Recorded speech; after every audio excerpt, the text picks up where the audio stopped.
মাননীয় মুখ্যমন্ত্ৰী ডাঙৰীয়াই পূৰ্বৰ বিধানসভাতে ঘোষণা কৰিছিল যে ইউচিচি অসমত প্ৰযোজ্য কৰিবৰ কাৰণে ভাৰতীয় জনতা পাৰ্টীয়ে দায়িত্ব সহকাৰে কাম কৰিব আৰু সেই বিষয়ে ইতিমধ্যে তেখেতে মতামত ব্যক্ত কৰিছে আৰু ইতিমধ্যে কেবিনেটত এই খচৰা উপস্থাপন হৈছে আৰু আমি কথা দিয়া অনুসৰিয়ে নিশ্চয় সেই বিষয়ত পৰৱৰ্তী সময়ত এই সিদ্ধান্ত গ্ৰহণ কৰা হ'ব।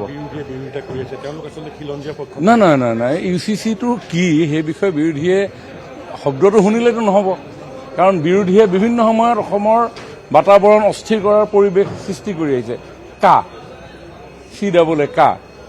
কাৰ সম্পৰ্কত তেওঁলোকৰ কোনো ধাৰণা নথকাকৈ অসমখনক এনেকুৱা এটা অস্থিৰতালৈ লৈ গুচি গ'ল।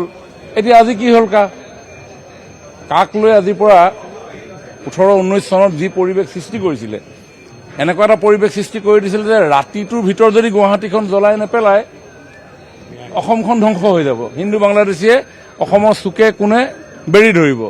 কিন্তু ক'তা আমিতো কৈছিলোঁ এখন জাষ্ট এখন আইন। গতিকে অসমৰ জনসাধাৰণক বিভ্ৰান্ত কৰিবৰ কাৰণে বিৰোধী আৰু কেইটামান কিছু দল সংগঠনে এনেকুৱা প্ৰয়াস কৰে, যিটো কথা এই নিৰ্বাচনত সকলোবিলাক মিলি লৈছিলে। ইউচিচি আহিব বুলি মুখ্যমন্ত্ৰী ডাঙৰীয়াই বিধানসভাত সকলোকে কৈছিলে আৰু পাৰিলে আমাক ৰখাই লওক বুলি কৈছিলে। কিন্তু জনসাধাৰণে আমাকে মেণ্ডেট দিছে। তাৰমানে কি? মেণ্ডেট মানে জনসাধাৰণে ইউচিচি কৰিবলৈ দিছে আমাক।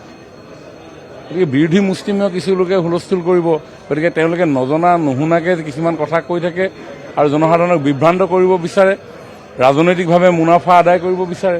গতিকে আমি আমাৰ কাম কৰি যাম। ৰাইজে যেনেধৰণে আমাক মেণ্ডেট দিছে, ৰাইজে যেনেধৰণে আমাক আগবাঢ়ি যাবৰ কাৰণে নিৰ্দেশ দিছে, ৰাইজৰ নিৰ্দেশ আমি পালন কৰি যাম।